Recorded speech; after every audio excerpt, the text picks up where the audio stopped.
नमस्कार दोस्तों, आप सभी का स्वागत है आपके अपने YouTube channel study with Ravi पर। फ्रेंड्स, आज के इस क्लास में हम करंट अफेयर्स 2024 पढ़ने जा रहे हैं। फ्रेंड्स, इस साल करंट अफेयर्स के जितने भी इम्पोर्टेंट क्वेश्चंस बने हैं उनमें से हम दोस्तों सेलेक्टेड 100 क्वेश्चन अपनी इस मैराथन क्लास में करने वाले हैं। ये प्रश्न दोस्तों आपके एग्जाम्स के लिए इम्पोर्टेंट है। सभी क्वेश्चन को दोस्तों हम डिटेल के साथ पढ़ेंगे, एक्स्ट्रा फैक्ट्स के साथ पढ़ेंगे, जिससे आप क्वेश्चन अच्छे से क्लियर हो जाए। ठीक है, और क्वेश्चन से रिलेटेड आपको कोई भी डाउट ना रहे। ठीक है फ्रेंड्स, हमने उत्तराखंड करंट अफेयर्स 2024 के रिवीजन की पहली मैराथन क्लास कर ली है। अगर आपने वह मैराथन क्लास नहीं देखी है तो आप उसे ज़रूर देख लीजिएगा, क्योंकि दोस्तों 2024 का करंट अफेयर्स आपके आने वाले एग्जाम्स में पूछा जाना है। ठीक है, तो जो आपका स्टेनो का एग्ज़ाम होगा 8 दिसंबर को, तो उसके लिए दोस्तों आज की क्लास और जो हमने कल मैराथन क्लास की थी तो वह दोस्तों मोस्ट इम्पोर्टेंट है। तो प्लीज़ आप कल वाली मैराथन क्लास को ज़रूर देख लीजिएगा। तो चलिएगा शुरू कर लेते हैं आज की अपनी इस क्लास को, जिसका पहला क्वेश्चन है, बताना है फ्रेंड्स कि सशस्त्र सीमा बल एसएसबी के महानिदेशक कौन बने हैं। दोस्तों, सशस्त्र सीमा बल एसएसबी के महानिदेशक बने हैं दलजीत सिंह चौधरी। सही आंसर रहेगा ऑप्शन ए। ठीक है, तो याद रखिएगा फ्रेंड्स, एसएसबी के हाल ही में जो निदेशक बने दलजीत सिंह चौधरी, ये तो आपको याद रखना है।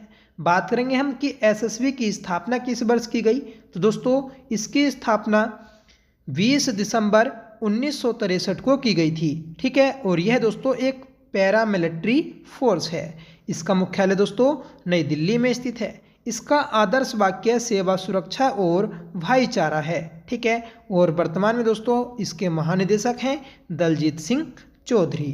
ठीक है, तो ये सभी बातें आप याद रखिएगा इस क्वेश्चन से रिलेटेड। अगला क्वेश्चन है कि फ्रेंड्स, बांग्लादेश के 5वीं बार प्रधानमंत्री कौन बनी है। तो सही आंसर रहेगा फ्रेंड्स ऑप्शन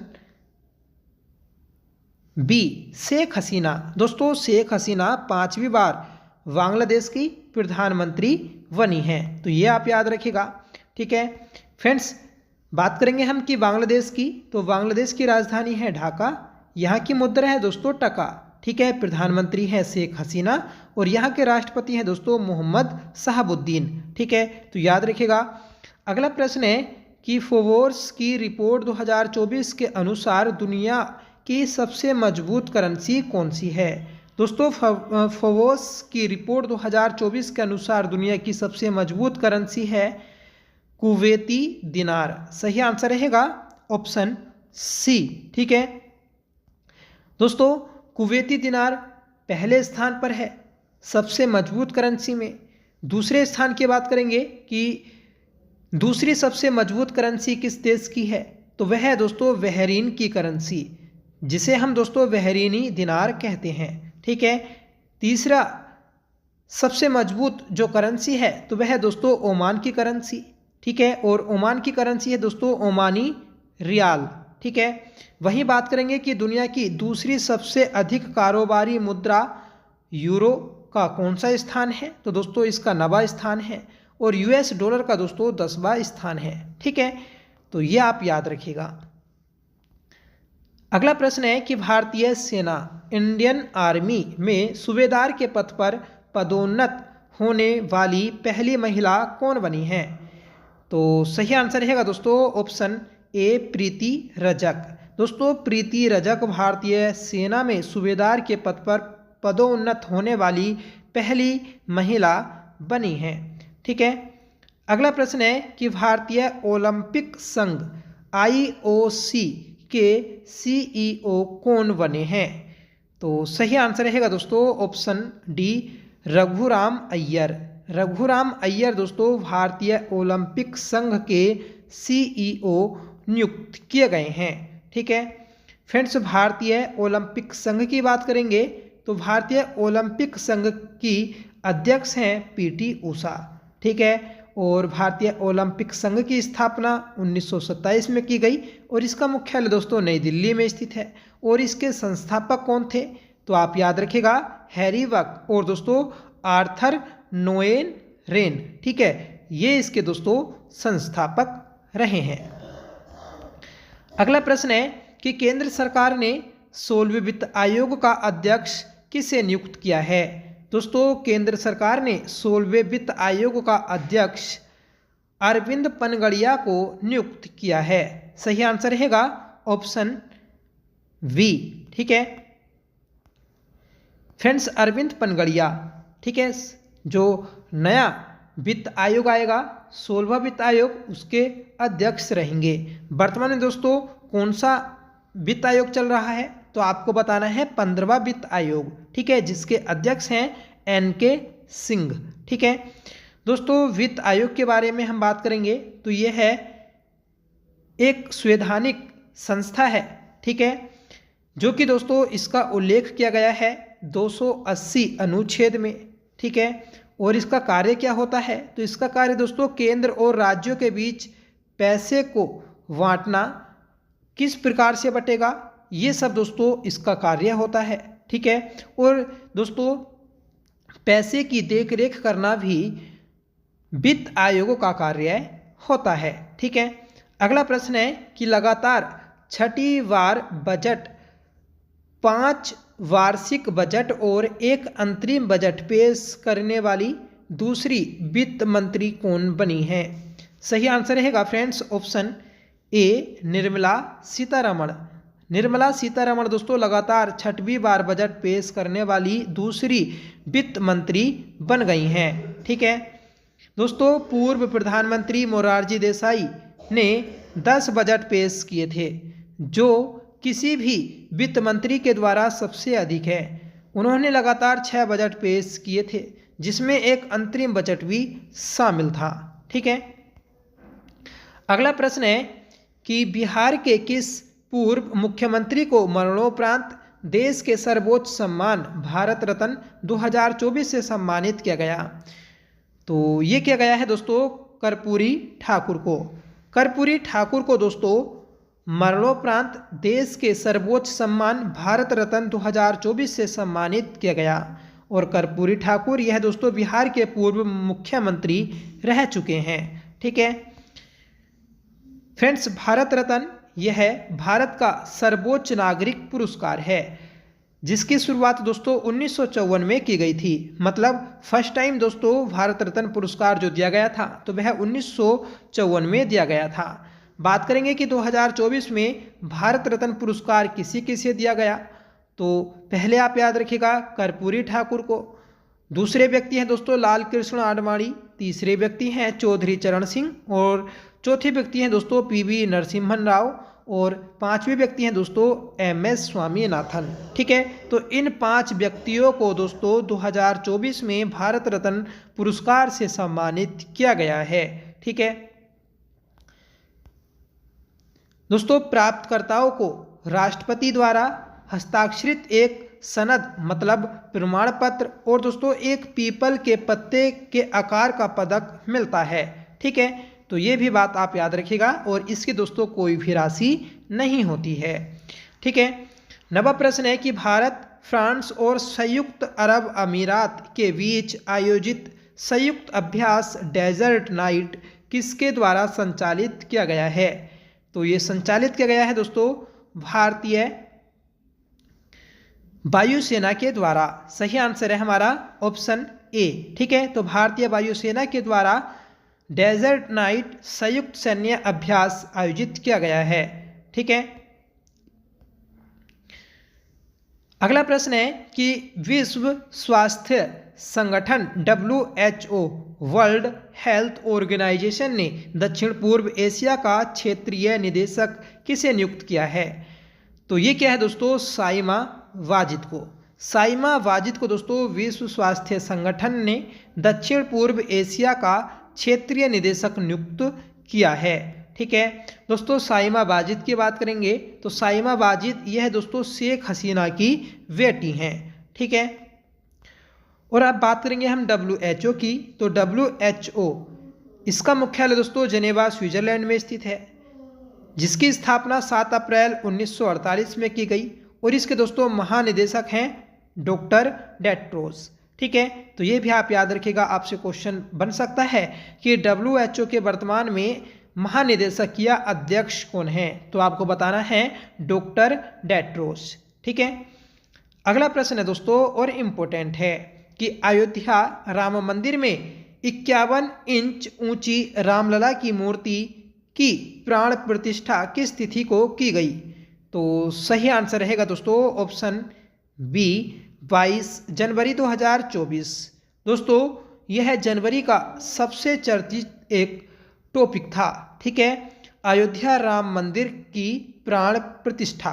ठीक है, तो आपको याद रखना है कि इसकी प्राण प्रतिष्ठा कब की गई, 22 जनवरी 2024 को। ठीक है, जो रामलला की मूर्ति है मतलब भगवान राम की, तो इस मूर्ति की ऊंचाई कितनी है ये भी आप याद रखिएगा, तो 51 इंच इसकी दोस्तों ऊंचाई है।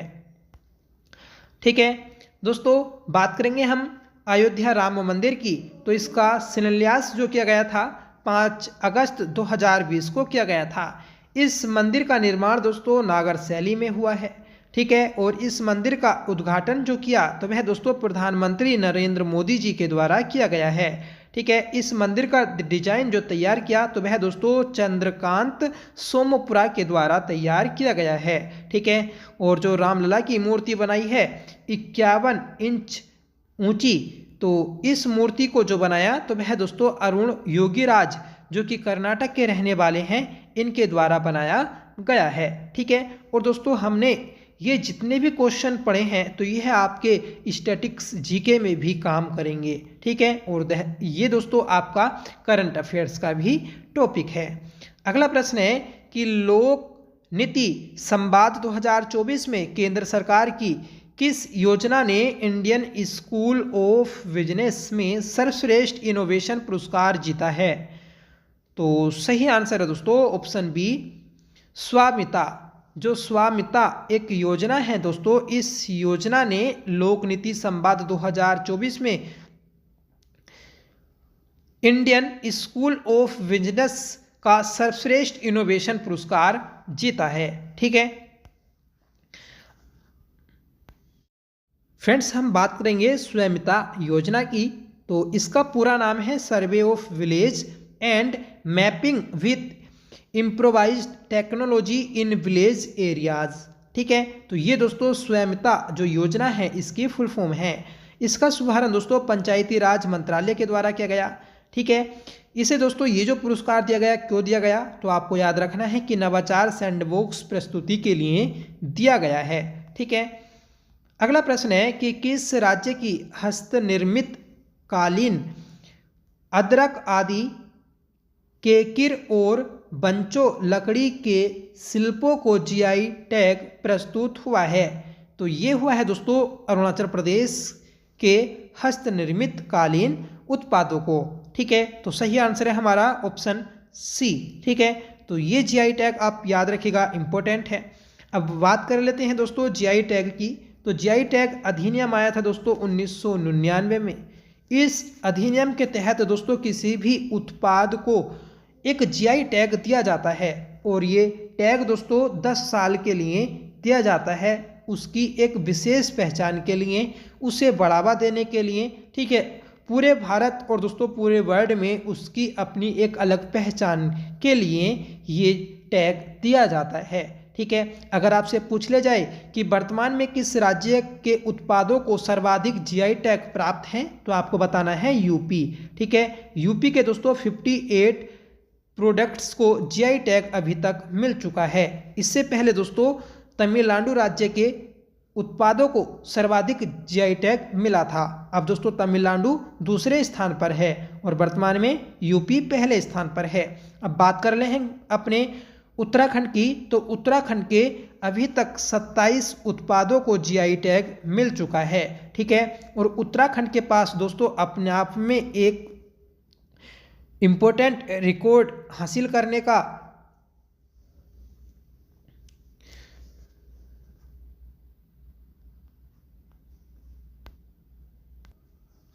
कारनामा हासिल है। उत्तराखंड के दोस्तों एक साथ 18 प्रोडक्ट्स को जीआई टैग मिला था।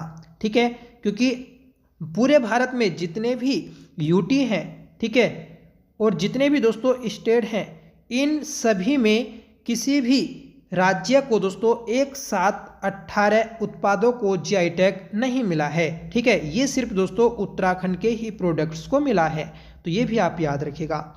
अगला प्रश्न है कि जनवरी 2024 में किस राज्य में चंदूवी महोत्सव का आयोजन किया गया है। दोस्तों चंदूवी महोत्सव का आयोजन जो किया गया तो वह आपका असम में किया गया। सही आंसर रहेगा ऑप्शन ए। ठीक है दोस्तों, इस प्रकार के प्रश्न काफ़ी ज़्यादा एग्जाम में पूछे जाते हैं। ठीक है, तो आपको याद रखना है कि चंदूवी महोत्सव कहाँ मनाया गया, तो यह दोस्तों असम में मनाया गया था। अगला प्रश्न है कि जनवरी 2024 में बिम्स्टेक के महासचिव कौन बने हैं। दोस्तों बिम्स्टेक के महासचिव बने हैं इंद्रमणि पांडे। राइट आंसर है ऑप्शन सी। ठीक है फ्रेंड्स, इंद्रमणि पांडे वर्तमान में इसके महासचिव हैं, यह आपको याद रखना है। बिम्स्टेक की बात कर लें तो बिम्स्टेक को दोस्तों हिंदी में बोलते हैं बंगाल की खाड़ी वह क्षेत्रीय तकनीकी और आर्थिक सहयोगी पहल। ठीक है, तो ये इसकी दोस्तों फुल फॉर्म है हिंदी में। इंग्लिश में बोलेंगे कि bay of Bengal initiative for multi sectoral technical and economic corporation. ठीक है, इसकी स्थापना दोस्तों 6 जून 1997 को हुई थी। ठीक है, इसका मुख्यालय ढाका बांग्लादेश में स्थित है और इसके वर्तमान में दोस्तों महासचिव बने हैं इंद्रमणि पांडे। ठीक है दोस्तों, बिम्स्टेक में वर्तमान में 7 सदस्यीय देश शामिल हैं। ठीक है, जिसमें पहला बांग्लादेश, भूटान, भारत, नेपाल, श्रीलंका, म्यांमार और थाईलैंड। ठीक है, ये देश दोस्तों शामिल हैं। ठीक है, बिम्स्टेक शिखर सम्मेलन 2024 की बात कर लें कि 2024 में बिम्स्टेक का शिखर सम्मेलन कहाँ आयोजित किया गया, तो आपको बताना है थाईलैंड। ठीक है, तो थाईलैंड देश में दोस्तों इसका आयोजन किया गया है। अगला प्रश्न है कि 4 स्टार ऑफ डेस्टिनी नामक पुस्तक किस भारतीय सेवा प्रमुख जर्नल की आत्मकथा है। दोस्तों 4 स्टार ऑफ डेस्टिनी ये जो पुस्तक है यह है MM नरवणे की पुस्तक है। सही आंसर रहेगा ऑप्शन ए। ठीक है, मतलब इनकी आत्मकथा है। तो आप याद रखिएगा, आत्मकथा जो होती है तो वह दोस्तों खुद उस व्यक्ति के द्वारा लिखी जाती है। अगला प्रश्न है 8 जनवरी 2024 को अमेरिका के एक private company United launch alliance ने पहला अमेरिकी निजी चंद्र लैंडर 51 वर्षों के बाद लॉन्च किया है। इसका नाम क्या है। तो दोस्तों इसका नाम है पेरेग्रीन 1। ठीक है, पेरेग्रीन 1 दोस्तों इसका नाम है। ठीक है, तो आप याद रखिएगा, इंपॉर्टेंट है। दोस्तों पेरेग्रीन 1 को अमेरिका की एस्ट्रोवोटिक कंपनी ने बनाया है। इसे बाल्कन सेंटोर रॉकेट से लॉन्च किया गया। पेरेग्रीन फर्स्ट ने चंद्रमा के मध्य अक्षांश क्षेत्र पर 23 फरवरी 2024 को लैंड किया है। ठीक है, तो ये भी आप याद रखिएगा। पेरेग्रीन फर्स्ट का उद्देश्य दोस्तों चंद्रमा के रहस्यों की खोज करना है। ठीक है, अगला प्रश्न है कि 81वें गोल्डन ग्लोब अवार्ड 2024 में किस फिल्म को सर्वश्रेष्ठ पिक्चर ड्रामा का पुरस्कार दिया गया है। तो ये दिया गया दोस्तों ओपनहाइमर को। सही आंसर रहेगा ऑप्शन बी। ठीक है, ओपनहाइमर को दोस्तों 81वें गोल्डन ग्लोब अवार्ड 2024 में सर्वश्रेष्ठ पिक्चर ड्रामा का पुरस्कार दिया गया।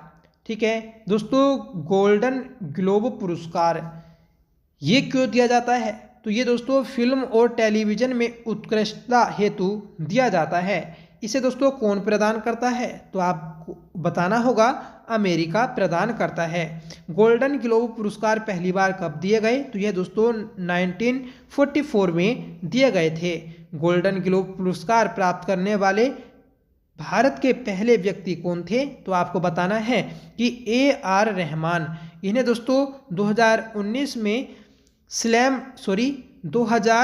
में स्लैम डॉग मिलीनियर के लिए दिया गया था। ठीक है, तो आप याद रखिएगा कि भारत के प्रसिद्ध सिंगर हैं AR रहमान, जिन्हें यह पुरस्कार दिया गया था। और दोस्तों 2024 में इसका 81वां संस्करण आयोजित किया गया।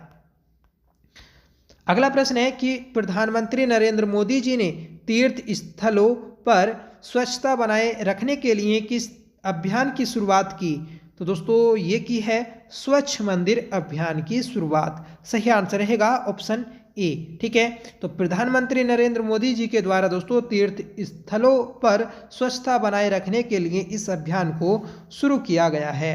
ठीक है, कब शुरू किया? तो ये भी आप याद रखिएगा कि 22 जनवरी 2024 को दोस्तों इसे शुरू किया था, क्योंकि 22 जनवरी 2024 को दोस्तों राम मंदिर अभिषेक से पहले इस अभियान को लॉन्च किया था। ठीक है, क्योंकि 22 जनवरी 2024 को हमने ऊपर पढ़ा कि इस दिन रामलला की मूर्ति की प्राण प्रतिष्ठा की गई थी। ठीक है दोस्तों, इसका उद्देश्य है कि अयोध्या को सबसे स्वच्छ शहर बनाना। ठीक है, छोटे तीर्थ स्थलों पर स्वच्छता अभियान मकर संक्रांति 14 जनवरी से शुरू हुआ था। ठीक है, और दोस्तों 22 जनवरी तक चला था। तो आप ये भी याद रखिएगा कि स्वच्छता अभियान कब चला था तीर्थ स्थलों पर? तो 14 जनवरी से 22 जनवरी तक। अगला प्रश्न है और मोस्ट इंपॉर्टेंट है क्वेश्चन है दोस्तों कि ऑस्ट्रेलिया ओपन 2024 में महिला एकल का खिताब किसने जीता?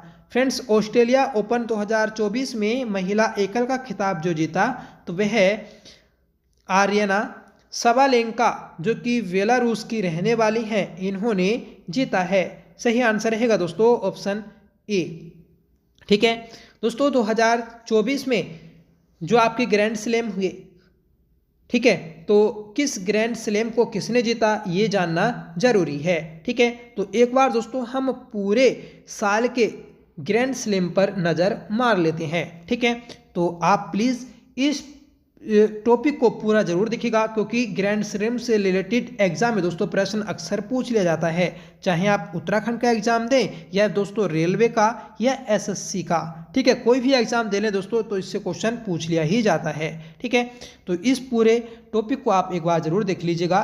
ठीक है, तो दोस्तों पूरे वर्ष की हम महत्वपूर्ण टेनिस प्रतियोगिताओं को आगे देखेंगे। ठीक है दोस्तों, पूरे साल 4 टेनिस प्रतियोगिताएं होती हैं। ठीक है, जिन्हें हम दोस्तों ग्रैंड स्लैम यात्रा कार्यक्रम के नाम से जानते हैं। ठीक है दोस्तों, जनवरी के मध्य में ऑस्ट्रेलिया ओपन ग्रैंड स्लैम होता है। मई और जून में दोस्तों फ्रेंच ओपन होता है।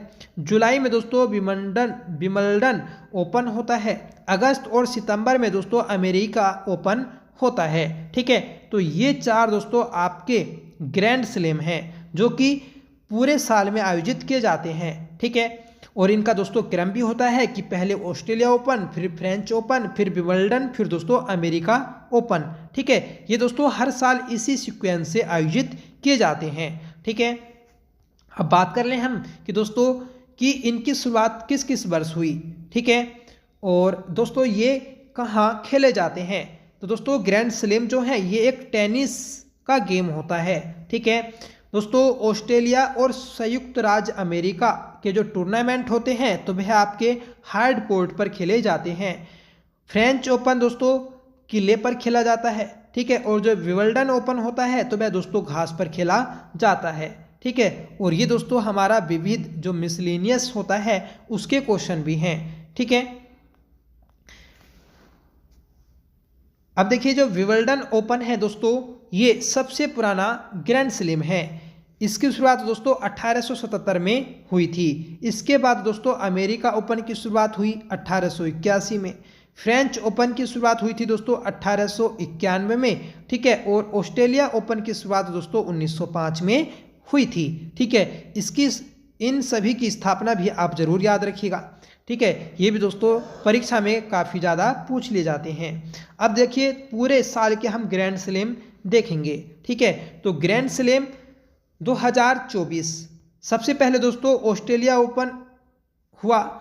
ठीक है, और ऑस्ट्रेलिया ओपन पुरुष एकल का खिताब जो जीता तो वह दोस्तों जेनिक सिनर ने जीता है। किसे हराया दोस्तों? तो डेनियल मेदवेदेव को हराया, जो कि दोस्तों रूस के प्लेयर हैं। और जो जेनिक सिनर हैं ये दोस्तों इटली के प्लेयर हैं। ठीक है, अब बात करेंगे हम महिला एकल की। तो महिला एकल में दोस्तों आर्या सबालेंका ने इस खिताब को जीता। ठीक है, और किसे हराया, तो दोस्तों किन वेन को हराया, जो कि चीन की प्लेयर हैं। ठीक है, ये जो हमने देखा, ये दोस्तों हमने ऑस्ट्रेलिया ओपन को देखा है। ठीक है, मतलब पुरुष एकल का खिताब जेनिक सिनर ने जीता और महिला एकल का खिताब आर्या साबालेंका ने जीता। ठीक है, फ्रेंच ओपन की बात करेंगे तो फ्रेंच ओपन में पुरुष एकल का खिताब दोस्तों कार्लोस अल्काराज ने जीता, ये स्पेन के प्लेयर हैं। ठीक है, किसे हराया, तो दोस्तों अलेक्जेंडर जेवेरेव को हराया है, ये दोस्तों जर्मनी के प्लेयर हैं। ठीक है, महिला एकल का खिताब दोस्तों स्वाटेग ने जीता। ठीक है, और ये दोस्तों पोलैंड की प्लेयर हैं। ठीक है, और किसे हराया, तो दोस्तों पाओलिनी को हराया है, और यह दोस्तों इटली की प्लेयर हैं। अब बात करेंगे हम विंबलडन ओपन की, ये दोस्तों तीसरा ग्रैंड स्लैम है। ठीक है, इस ग्रैंड स्लैम को दोस्तों पुरुष एकल में जो जीता गया तो वह दोस्तों कार्लोस अल्कराज के द्वारा जीता गया। ठीक है, और ऊपर जो हमने देखा था तो वह दोस्तों आपका फ्रेंच ओपन था, और फ्रेंच ओपन भी दोस्तों पुरुष एकल का खिताब अल्कराज के द्वारा जीता गया था, और विंबलडन भी दोस्तों अल्कराज के द्वारा जीता गया है। अल्कराज ने दोस्तों किसे हराया, तो नोवाक जोकोविच को हराया, जो कि सर्बिया के प्लेयर हैं। ठीक है, महिला एकल का खिताब दोस्तों बारबोरा क्रेजिकोवा ने जीता, ये दोस्तों चेक गणराज्य की प्लेयर हैं। ठीक है, इन्होंने किसे हराया, तो दोस्तों पाओलोनी को हराया है, और ये दोस्तों इटली की प्लेयर हैं। ठीक है, यूएस ओपन की बात करेंगे तो यूएस ओपन ये दोस्तों पुरुष एकल का खिताब जो जीता तो यह नोवाक जोकोविच ने जीता है, ये दोस्तों सर्बिया के प्लेयर हैं। ठीक है, और महिला एकल का खिताब किसने जीता, तो ये जीता है दोस्तों कोको गोफ ने। ठीक है, तो ये भी आप याद रखिएगा, इंपॉर्टेंट है। तो ये दोस्तों हमने पूरे साल के ग्रैंड स्लैम देखे। ठीक है, तो आप इन्हें जरूर याद रखिएगा, ये दोस्तों एग्जाम में अक्सर पूछ लिए जाते हैं। ठीक है, हमने इनकी स्थापना भी देखी, ये दोस्तों कहाँ पर खेले जाते हैं। ठीक है, किस कोर्ट पर खेले जाते हैं, हार्ड कोर्ट पर, ग्रास पर, या दोस्तों किले पर। ठीक है, तो ये चीज़ें हमने दोस्तों इसमें जानी। अब आगे देखेंगे हम 2024 के इम्पोर्टेंट क्वेश्चंस। ठीक है, तो आप वीडियो के एंड तक जरूर बने रहिएगा, ये दोस्तों हमारी मैराथन क्लास है। ठीक है, अगर आप इस क्लास को देख लेते हैं तो दोस्तों आपको बहुत कुछ सीखने को मिलेगा। ठीक है, तो प्लीज़ रिक्वेस्ट है आपसे कि वीडियो के एंड तक जरूर बने रहिएगा। ठीक है, नवी बार बिहार के मुख्यमंत्री कौन बने हैं, तो सही आंसर रहेगा दोस्तों ऑप्शन सी नीतीश कुमार। नीतीश कुमार दोस्तों नवी बार बिहार के मुख्यमंत्री बने हैं। ठीक है, तो याद रखिएगा। बिहार की बात कर लें तो बिहार की राजधानी है दोस्तों पटना, यहाँ के मुख्यमंत्री हैं नीतीश कुमार, और दोस्तों यहाँ के राज्यपाल हैं राजेंद्र अरलेकर। ठीक है, नेक्स्ट क्वेश्चन है दोस्तों कि ऑस्ट्रेलिया ओपन 2024 में पुरुष एकल का खिताब किसने जीता।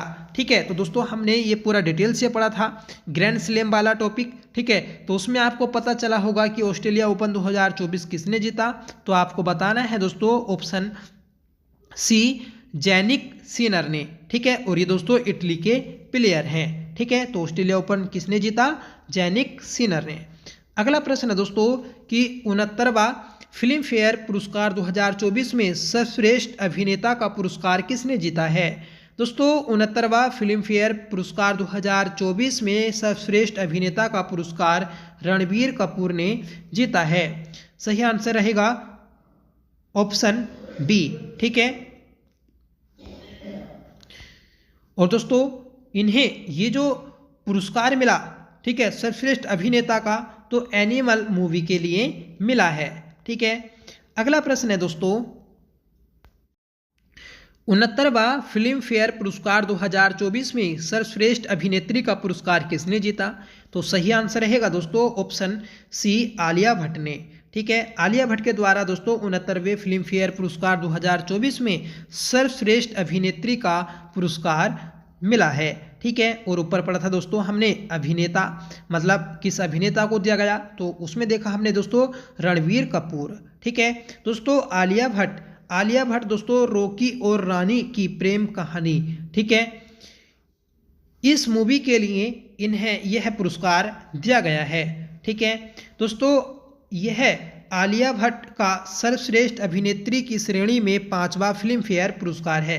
मतलब दोस्तों इन्हें इससे पहले 4 बार यह पुरस्कार मिल चुका है। ठीक है, इससे पहले दोस्तों अभिनेत्री नूतन और काजोल को भी 5 बार फिल्म फेयर पुरस्कार मिल चुका है। ठीक है, अगला प्रश्न है कि जनवरी 2024 में G77 शिखर सम्मेलन 2024 का आयोजन कहाँ किया गया है।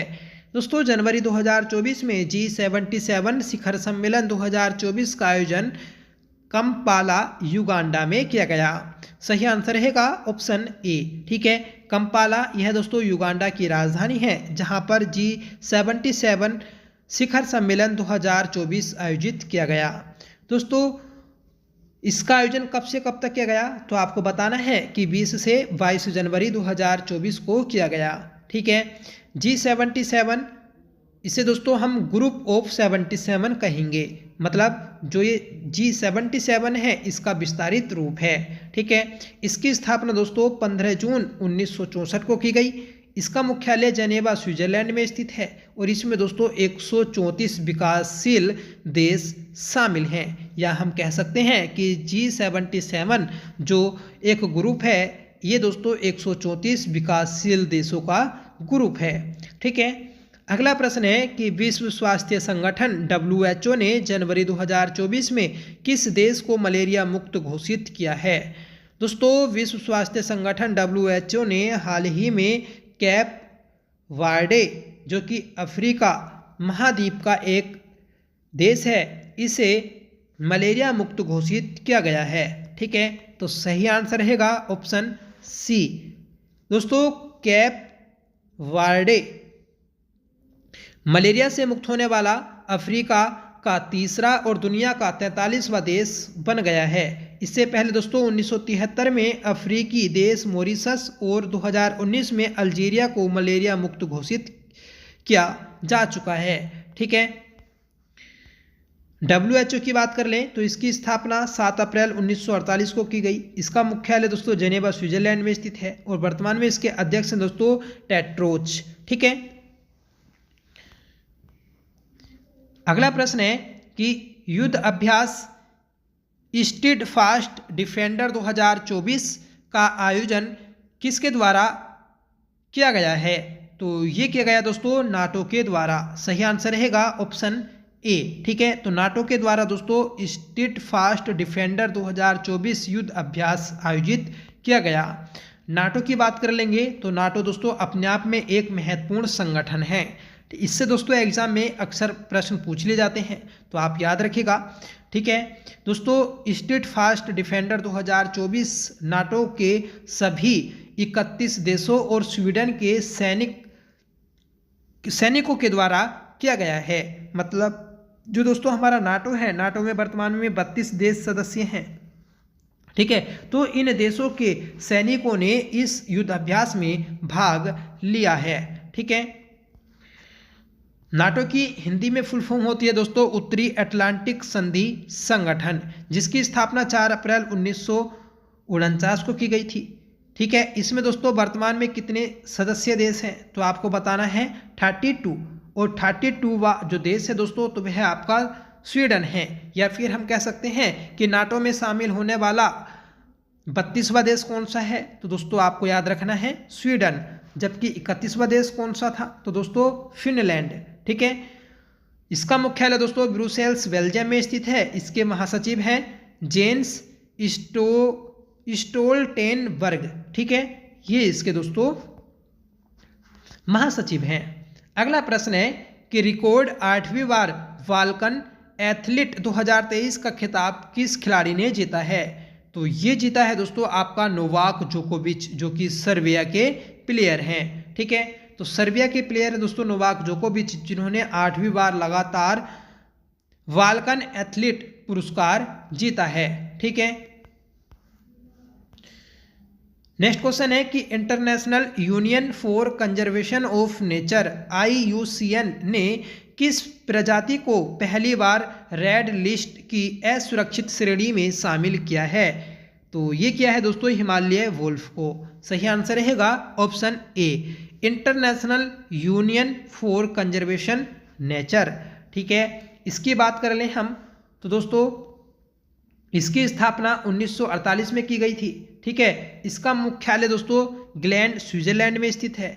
ये दोस्तों हर 4 साल में विश्व संरक्षण कांग्रेस आयोजित करता है, ठीक है। तो ये भी आप याद रखिएगा, मोस्ट इंपोर्टेंट है दोस्तों इसकी स्थापना, इसका मुख्यालय, ठीक है।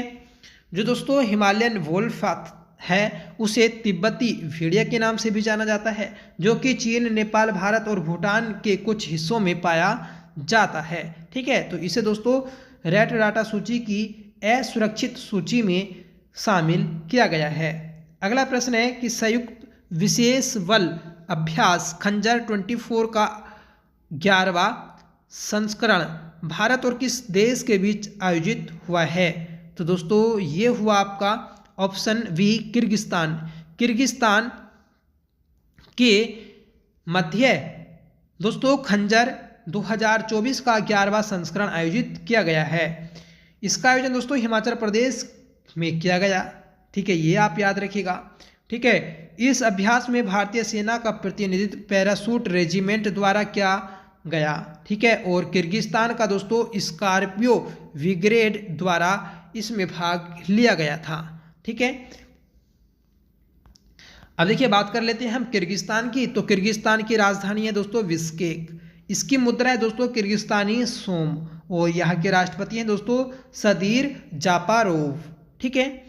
तो यह बातें आप याद रखिएगा, मोस्ट इंपोर्टेंट है।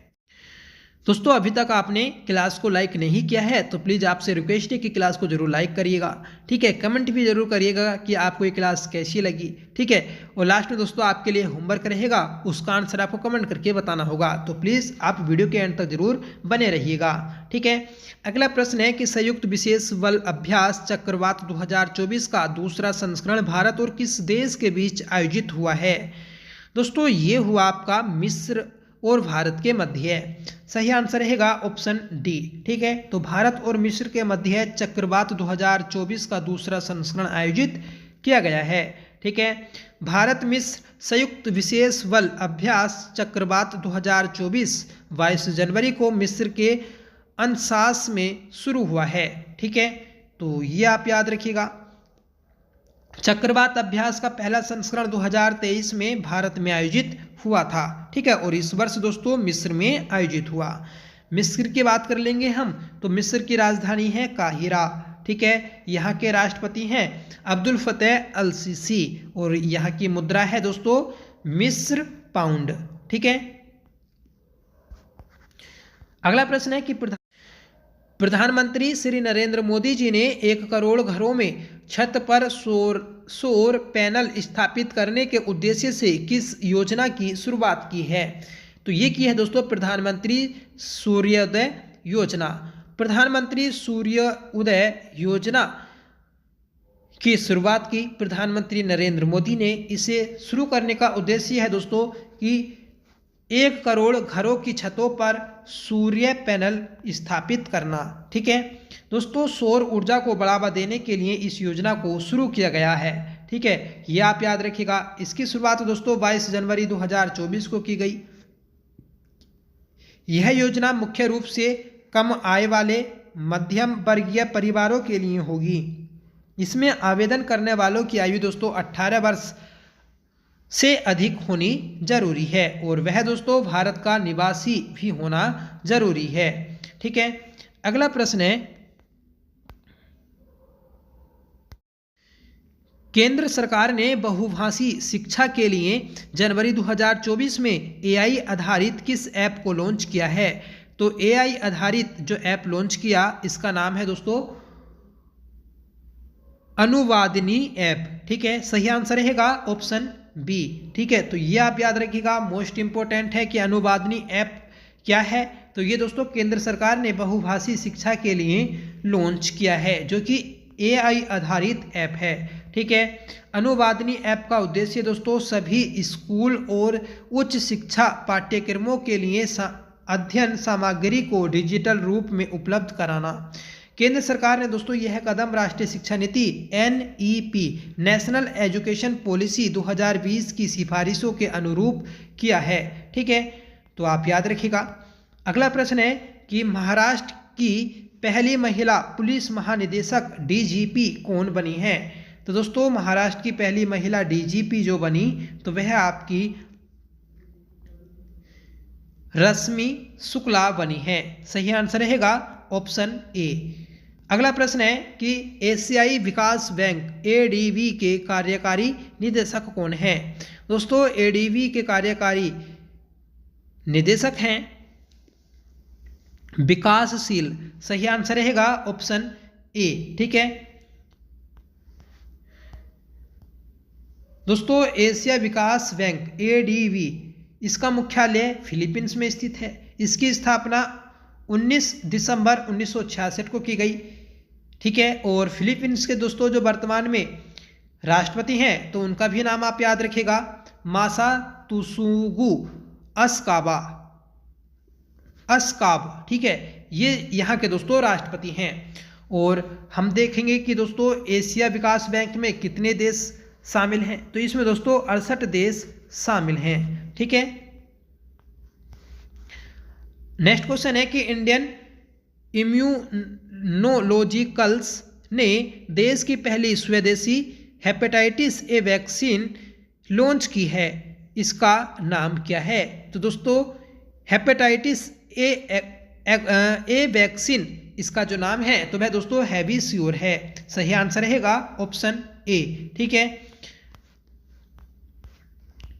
फ्रेंड्स हैविस्योर एक 2 खुराक वाला टीका है। इसकी पहली खुराक 12 महीनों से ऊपर की उम्र में दी जाती है, जबकि दूसरी खुराक दोस्तों पहली खुराक के कम से कम 6 माह बाद दी जाती है।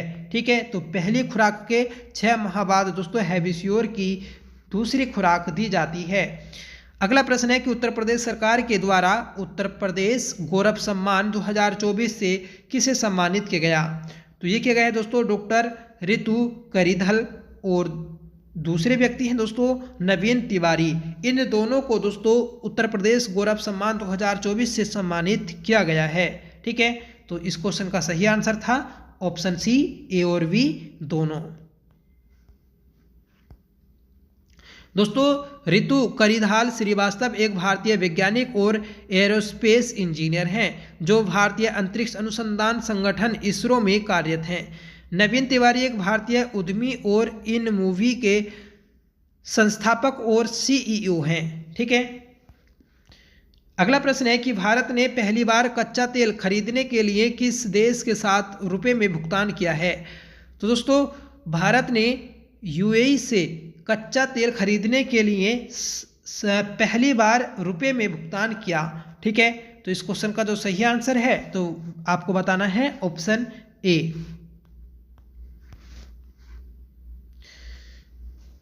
दोस्तों इसका उद्देश्य है कि वैश्विक स्तर पर स्थानीय मुद्रा को बढ़ावा देने के लिए संयुक्त अरब अमीरात के साथ भारत ने पहली बार रुपए में भुगतान किया है। ठीक है तो स्थानीय मुद्रा को बढ़ावा देना इसका दोस्तों उद्देश्य है। संयुक्त अरब अमीरात की बात कर लें तो इसकी राजधानी दोस्तों अबू धाबी। यहाँ की मुद्रा है दोस्तों दिरहम।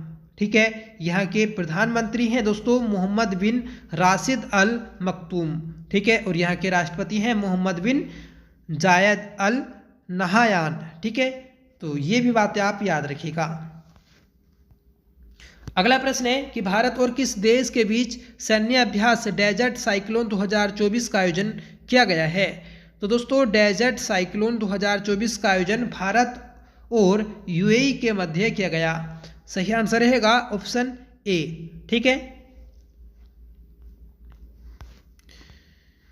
दोस्तों इसका आयोजन 2 जनवरी से 15 जनवरी 2024 तक राजस्थान के थार में किया गया।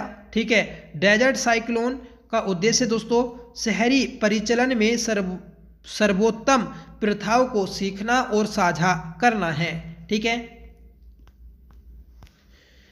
चीन के नए रक्षा मंत्री कौन बने हैं? तो दोस्तों हाल ही में चीन के नए रक्षा मंत्री बने, इनका नाम आप याद रखिएगा ऑप्शन डी डोंग जून। ठीक है तो डोंग जून दोस्तों चीन के नए रक्षा मंत्री हैं। यहाँ के प्रधानमंत्री की बात कर लें तो चीन के प्रधानमंत्री हैं दोस्तों ली क्यांग। ठीक है और यहाँ के राष्ट्रपति हैं शी जिनपिंग। ठीक है किस राज्य में हेथाई अम्मन उत्सव का आयोजन किया गया? सही आंसर रहेगा ऑप्शन ए तमिलनाडु। तमिलनाडु में दोस्तों हेथाई अम्मन उत्सव का आयोजन किया गया। ठीक है दोस्तों, प्रतिवर्ष तमिलनाडु के नीलगिरी जिले में वडागा समुदाय के हजारों लोग सबसे बड़ा त्योहार हेथाई अम्मन में भाग लेते हैं। इस अवसर पर लोग देवी हेथाई अम्मा को अपना सम्मान देते हैं। ठीक है, अगला प्रश्न है कि किस भारतीय अभिनेत्री को हुंडई मोटर इंडिया लिमिटेड का ब्रांड एम्बेसडर नियुक्त किया गया? तो सही आंसर रहेगा ऑप्शन ए दीपिका पादुकोण। दोस्तों, दीपिका पादुकोण को हुंडई मोटर इंडिया लिमिटेड का ब्रांड एम्बेसडर नियुक्त किया गया है। ठीक है, अगला प्रश्न है कि अर्धसैनिक बलों के आधिकारिक संरक्षण दस्तावेज को साझा करने के लिए किस ऐप को लॉन्च किया गया? तो ये किया गया है दोस्तों ऑप्शन ए संदेश ऐप। संदेश ऐप को दोस्तों अर्धसैनिक बलों की सुरक्षा के लिए, उनके अधिकार संरक्षण के लिए इसे लागू किया गया। ठीक है, संदेश ऐप की बात कर लें तो संदेश एप्लीकेशन एक ओपन सोर्स आधारित स्वदेशी स्टेट मैगजीन प्लेटफॉर्म है। ठीक है, इसका उद्देश्य दोस्तों डाटा सुरक्षा को मजबूत करने और स्वदेशी प्रौद्योगिकी को प्राथमिकता देने के लिए इस ऐप को लॉन्च किया गया। ठीक है, अगला प्रश्न दोस्तों और इम्पोर्टेंट है कि फोर्ब्स की रिपोर्ट के अनुसार 2023 में दुनिया की सबसे अधिक कमाई करने वाली महिला एथलीटों की सूची में 16वें स्थान पर एकमात्र भारतीय खिलाड़ी कौन है? तो सही आंसर रहेगा दोस्तों ऑप्शन सी पीवी सिंधु। ठीक है, तो दोस्तों फोर्ब्स की रिपोर्ट अनुसार 2023 में दुनिया की सबसे अधिक कमाई करने वाली महिला एथलीटों की सूची में पीवी सिंधु 16वें स्थान पर है। अगला प्रश्न है कि कांगो लोकतांत्रिक गणराज्य के नए राष्ट्रपति कौन बने हैं? तो दोस्तों ये बने हैं फेलिक्स त्शेसिकेदी। ठीक है, तो ये दोस्तों यहाँ के नए राष्ट्रपति बने हैं। अगला प्रश्न है कि किस राज्य के हाटी समुदाय को अनुसूचित जनजाति का दर्जा मिला है? तो ये मिला है दोस्तों ऑप्शन बी मणिपुर। ठीक है, तो मणिपुर की है दोस्तों हाटी समुदाय अनुसूचित जनजाति। ठीक है, जिसे दोस्तों हाल ही में ही अनुसूचित जनजाति का दर्जा दिया गया। ठीक है, अगला प्रश्न है और मोस्ट इंपोर्टेंट है कि डेविड वार्नर ने ओडीआई क्रिकेट से संन्यास लेने की घोषणा की, इनका संबंध किस देश से है? तो फ्रेंड्स इसका आंसर आपको कमेंट करके बताना होगा, ये आपका होमवर्क है। साथ में बताइएगा कि आपको ये क्लास कैसी लगी। आई होप क्लास आपको पसंद आई होगी। अगर आपको पसंद आई हो तो प्लीज़ इसे लाइक करिएगा, दोस्तों में शेयर करिएगा, और आप हमारे चैनल पर पहली बार विजिट कर रहे हैं तो प्लीज़ चैनल को सब्सक्राइब जरूर कर लीजिएगा, आपसे रिक्वेस्ट है। ठीक है, और आपने दोस्तों उत्तराखंड करंट अफेयर्स 2024 की पहली मैराथन क्लास नहीं देखी है तो उसे आप जरूर देख लें। ठीक है, उसकी भी दोस्तों दूसरी मैराथन क्लास आएगी तो उसे भी आप जरूर देखिएगा। ठीक है, और जो हमारी ये आज की क्लास है नेशनल इंटरनेशनल करंट अफेयर्स की पहली मैराथन क्लास, ठीक है, तो इसे दोस्तों आपने पूरा देखा होगा तो आपको जरूर एग्जाम में हेल्प मिलेगी। ठीक है दोस्तों, हमने एक क्वेश्चन से ही कई क्वेश्चन बनाने की कोशिश की। ठीक है, जिससे आपको क्वेश्चन अच्छे से क्लियर हो जाएं और आपका दोस्तों कोई भी प्रश्न नहीं छूटे। ठीक है, तो चलिएगा मिलते हैं नेक्स्ट क्लास के साथ, तब तक के लिए bye. Thank you so much for watching. जय हिंद।